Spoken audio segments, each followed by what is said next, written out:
Welcome to our presentation of the Book of Revelation. In this segment, we'll be looking at the fifth seal events.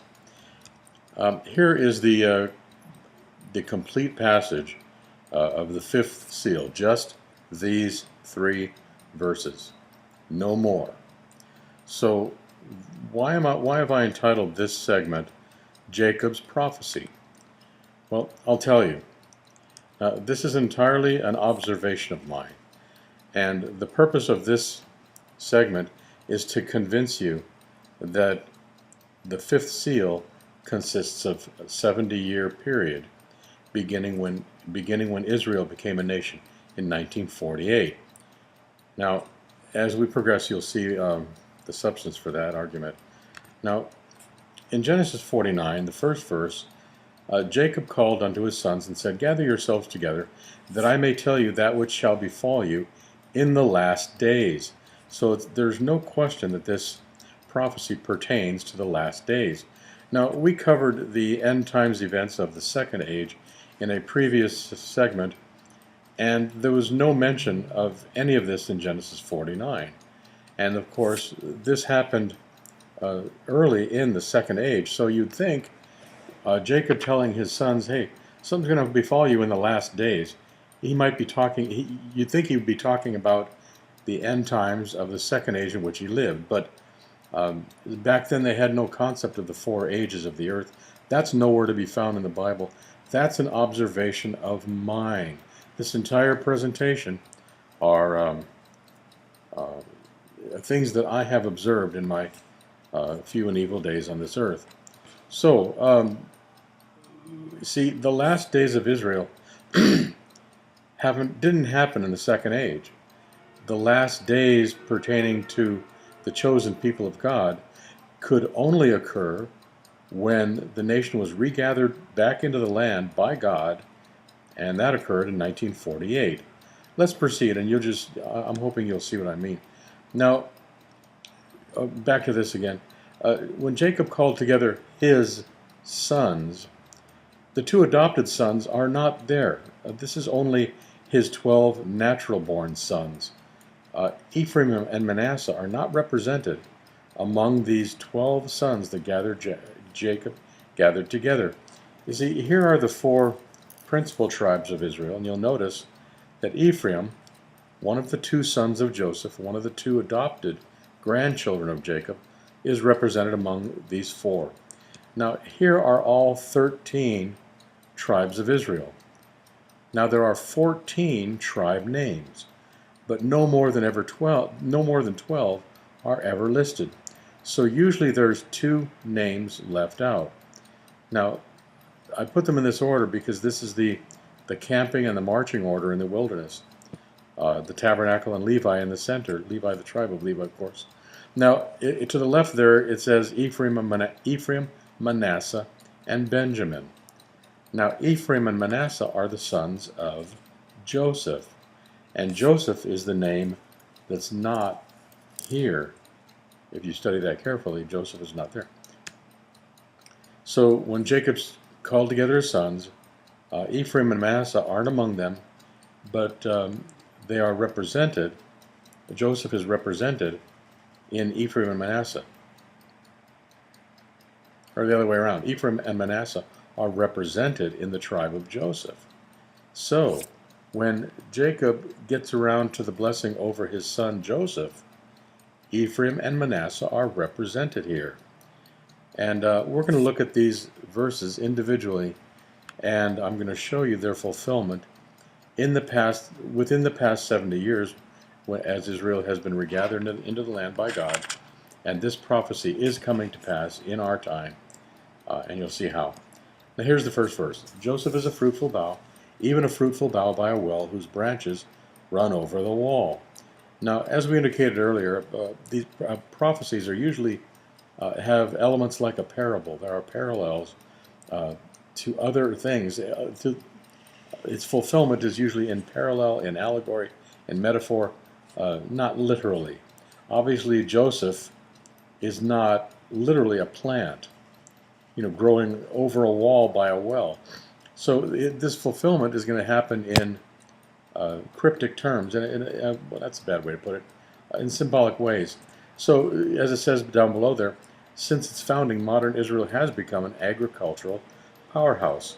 You see, uh, Joseph, um, being the father of the two tribes represented in Ephraim and Manasseh, on the west side of the tabernacle, representing uh, the second period of time, the second age, or the age appointed to Israel, uh, the nation Israel. The combined.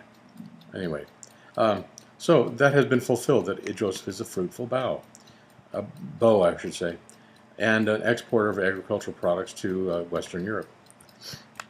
Actually, Eastern Europe as well. Now, verse 23 says, "The archers have sorely grieved him, and shot at him, and hated him." Well, archers, what's an arrow but a projectile or a missile? And of course, Israel is constantly attacked by by the Palestinians and others who hate them. And of course, it's fulfilled that they hated them. So Israel is indeed the focus of the Arab world's vitriol. Now, verse 24 says, "But his bow abode in strength, and the arms of his hands were made strong by the hands of the mighty God of Jacob. From thence is the shepherd, the stone of Israel." Boy, a lot of substance there, isn't there? Israel has remained militarily viable. See, it says, "But his bow abode in strength." Certainly, Israel has remained militarily viable as a blessing from the mighty God of Jacob. And, of course, from Israel was Jesus Christ, the stone of Israel, the cornerstone, as it were. Verse 25 says, "Even by the God of thy father, who shall help thee, by the Almighty, who shall bless thee with blessings of heaven above, blessings of the deep that lieth under, blessings of the breasts and of the womb." Now, certainly Yahweh has blessed Israel, or else their numerically superior adversaries would have conquered them. They just would have annihilated them in 1948, 1959, 67, 73. Now, I hope there's more. Yeah, okay, we've highlighted the pertinent parts. So the second section there, the blessings of heaven above, the Israeli Air Force is the best equipped and trained Air Force in the entire region, possibly even the world. Now let's go on to the blessings of the deep that lieth under, and the blessings of the breasts and the womb. Oil was recently discovered off Israel's coasts under the deep. Interesting how that was fulfilled. Now, as far as the blessings of the breast and the womb, the Israeli birth rate does now exceed that of any other demographic in the nation. So the entire passage, we haven't got to the end of it yet. So the blessings of thy fathers have prevailed above the blessings of my progenitors unto the utmost bound of the everlasting hills, and they shall be on the head of Joseph and on the crown of the head of him that was separate from his brethren. The name Joseph means increase. So, and Joseph's peculiar heritage is that he increased in status and position until he was second only to Pharaoh in Egypt. And so God did indeed increase in Israel until Jimmy Carter in 1978, when the first peace accord was signed and Israel started to give back land. And I believe it was in 1978 that Israel has been sort of on the backside of the desert. They're wandering in the wilderness now. They've taken no additional ground. As a matter of fact, they've given back more and more and more land for peace, and they've not obtained peace. And that 40 years will be over in 2018, and I believe this prophecy will continue to be fulfilled once that 40 years is over. This 40-year dry spell they've got right now. So there's the end times aren't over, but let's go on. So anyway, all these have been fulfilled. Well, I've got nothing more to say about that. Now we looked at Ephraim. Now, if you put these in timeline form, I don't think I did. Yeah, I did. If you put these in timeline form, Reuben there at the bottom, the man, that represents the first age, and Adam, and the characteristic of rebellion. Now, Ephraim there in the west would represent the period of the second age. Yeah, I don't have another slide. This is the age appointed to the nation Israel, the 2,000 years between Abraham and John the Baptist. And of course, Dan, the eagle, with the eagle on his standard. Remember, we talked about the standards of these four principal tribes. Dan would represent the ecclesia, the called out, those who are the defining characteristic of both Christ, the two witnesses, and those who are called is that we'll be resurrected. So uh, this this prophecy we're about to look at that pertains to Dan pertains to Christianity. Now, more specifically, I believe this prophecy refers to a Christian nation whose ensign is an eagle. Now, I know that's a stretch. Not many people believe that America features large in prophecy, but I do. I think this prophecy pertains to the United States. Well, let's take a look at it and see what we find. Okay, so there's 4 horsemen of the apocalypse. We know that from Revelation 6. Now, I believe they represent these 4 world domination ideologies. We called the evolution-based white supremacy humanism in a previous slide, and that's, of course, the thinking that came out of the 16th and 17th century that the Pope is all washed up. He really isn't a good representative of biblical doctrine or Christianity. So let's start doing our own thinking. And humanism was the philosophy that everything can be figured out using logic and science, and so man is the final authority. That's humanism, where man is the final authority. And of course, red communism supplants the order of God. Thou shalt not murder, thou shalt not steal, thou shalt not commit adultery, with 10 planks of the Marxist doctrine that each one of them is in direct opposition to the ways of God. And of course, the black horseman, the mercantilism we see in our world today. So each one seeks hegemony in a different arena. The white horseman seeks academic preeminence, communism, political tyranny, mercantilism, global financial monopoly, and Islamofascism, religious dominance over the world. 4 world domination ideologies. Now, here's the entire prophecy over Dan. Dan shall judge his people. I'm talking fast because I've only got a minute or two. As one of the tribes of Israel.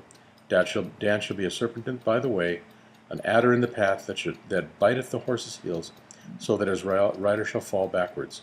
I've waited for thy salvation, O Lord. Let's see how this was fulfilled in America.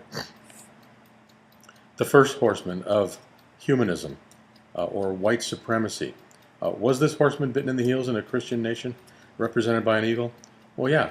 April 11, 1968, Lyndon Baines Johnson signed into law the final of 4 civil rights acts outlawing racial discrimination in the United States.